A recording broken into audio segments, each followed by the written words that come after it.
kuba hatowe papa wa 267 ibyo nago bikiri inkuru ikomeye mu matwi yacu kuba kandi ari we munyamerika wa mbere ugizwe papa ibyo nabyo ntago bikiri inkuru ikomeye mu matwi yacu. Inkuru ikomeye ni iyihe? Inkuru ugomba kumva utuje kandi wicaye ahantu hatari urusaku hatakurogoya ni iyihe?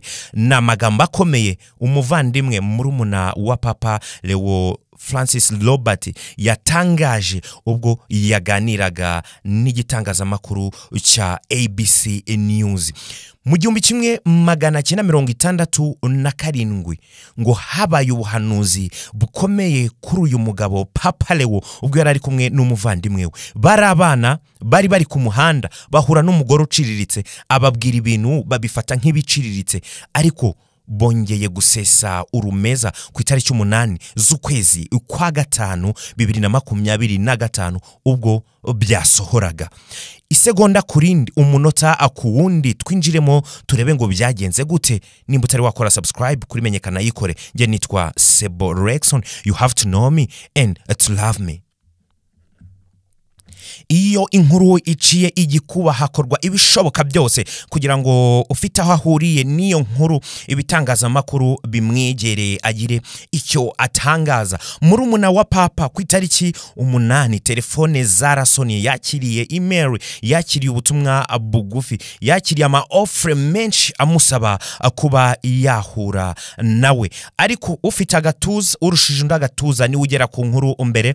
ABC News bujuje ibitoro baratsa bajya gusanganira uyu mugabo iwe aho yarari muri Chicago. Numugabo utuje, numugabo utarahise apanika ngo yambare costume asokoze ase neza abakire mu buryo bukomeye abo banyamakuru ba ABC News, ahubwo bamusanze ameze nkaho ari mu mirimo ye isanzwe iyo mu rugo nk'umusaza uri mu zabukuru. Ubundi ntigeza n'abahereza intebe barahagaze arababwira ati tuganirire hano ibyo nta kibazo. Umunyamakuru yaratangira mubaza ati uri kwiyumva gute kuba aka kanya mukuru wawe ari papa ayoboye idini ya Katolika ku isi, uri kwiyumva gute? Uyu Murumuna wa papa yarasetse aramubwira ati ni byiza, n'umunsi w'amateka, ni ibintu ntazigera nibagirwa mu myaka maze kuri iyi si.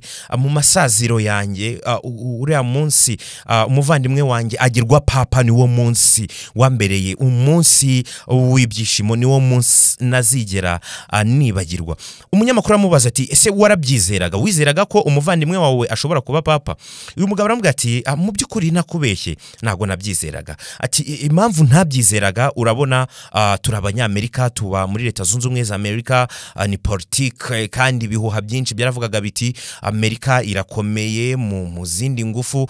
Amerika ntago ya akakanya yahita ijya no mu madini kugira ngo ijye no kuyobora amadini. Ati ntago habaho papa w'umunyamerika. Ati niyo mpamvu ntabyizeraga cyane cyangwa se ntabitekerezagaho cyane. Umunyamakuru atari ko se nubwo utabyizeraga nubwo utabitekerezaga ariko nta kandi kantu kagusigaragamo ko gutekereza ngo maybe birashoboka ibi bintu.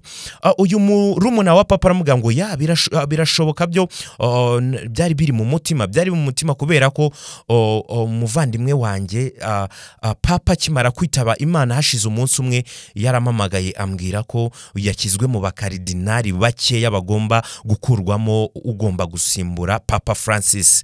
Ati rero nyimara kumenya ko ari mu ba finaliste b'abakaridinari bagomba gukurwamo umupapa ugomba gusimbura Francis, ati nahise numva ko bishoboka, icyizere gihari. Atari ko ndabyibuka kuwa kabiri ubwo muvandimwe wanjye Leo twari turi kumwe, uyu Robert Leo, ati narabimubwiye ndamubwira ni nyamara ubwo bagushize muri bari abakaridinari bagomba gukurwamo ugomba gusimbura papa, ati bishoboka ko nawe ushobora kuba papa.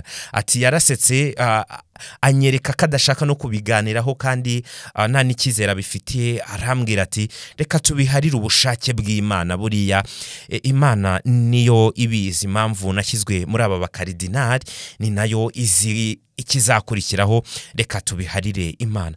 Ati naramwihoreye ndamureka njya mu mirimo isanzwe nawe akomeza akazi ke ati bigenda gutyo.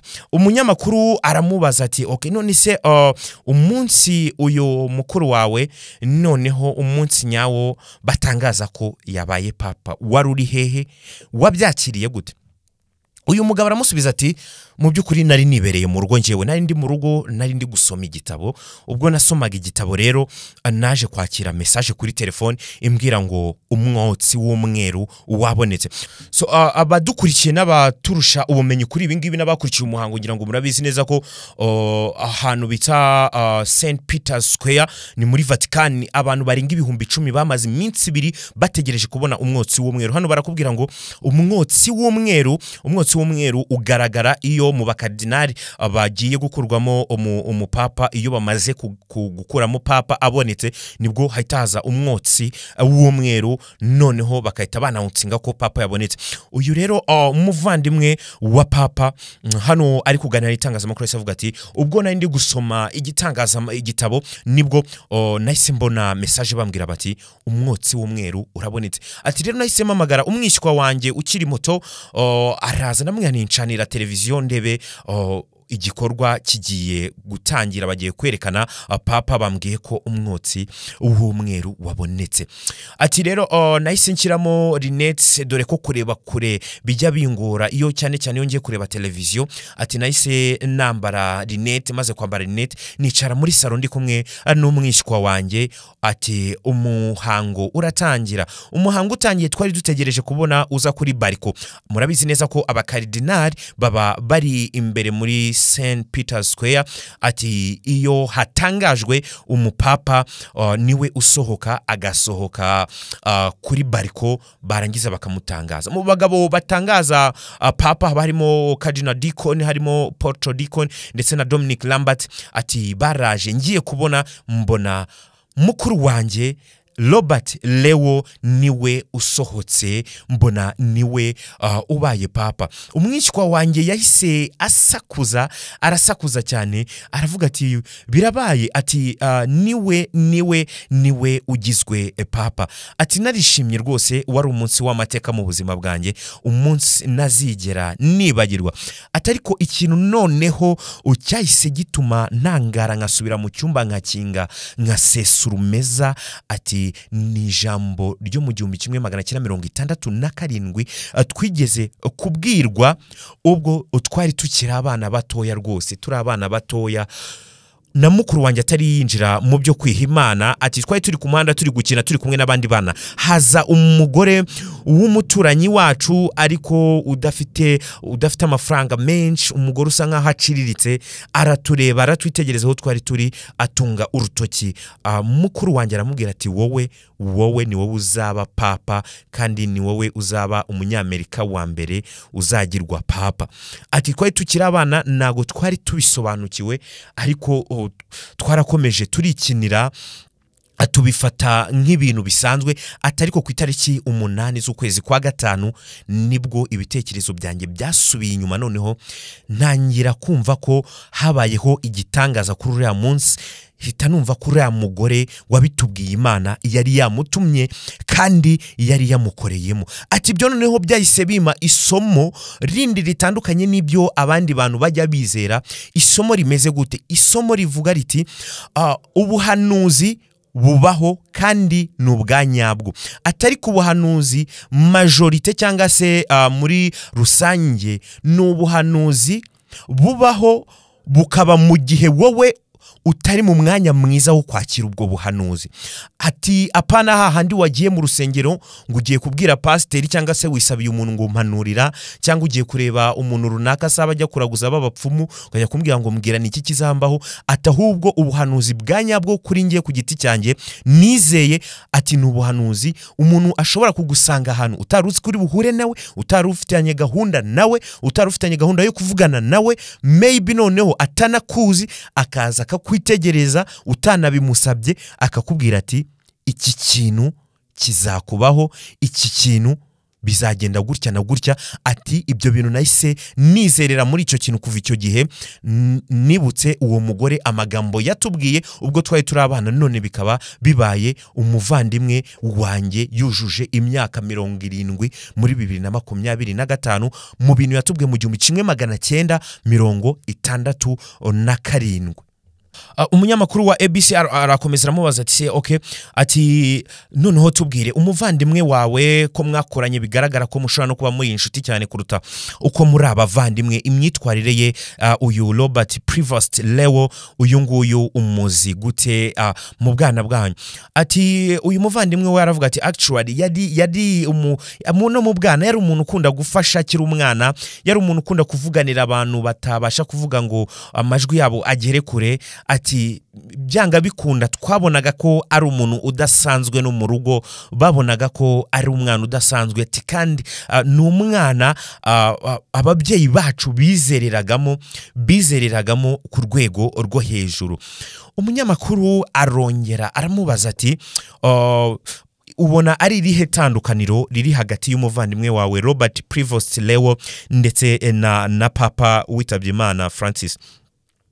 Uyu mugabo yasubije umunyamakuru ati mu by'ukuri nta tandukaniro rinini rihari, icy'ingenzi bose ni ugukorera Imana kandi ni umuhamagaro w'Imana bihaye Imana. Atariko nyeka ko bari n'inshuti bigeze guhura.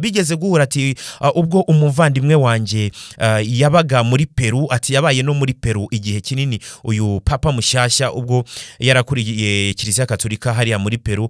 Ati yigeze guhura na Papa Francis. Ati kandi ikindi niwe wamugize umukardinali 2023. Ati ndatekereza rero ko mu gukorera Imana nta tandukaniro rinini rihari, ahubwo bose nuko biyemeje kandi bafashe inzira ya nyayo yo kuba bakorera Imana.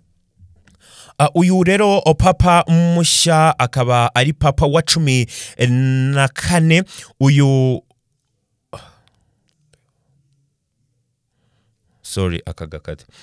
Uyu rero papa Mushya Leo wa 14 Robert Prevost, uyu nguyu akaba yaravutse mu mwaka w'1955. Uyu nguyu akaba agizwe papa ku myaka 70.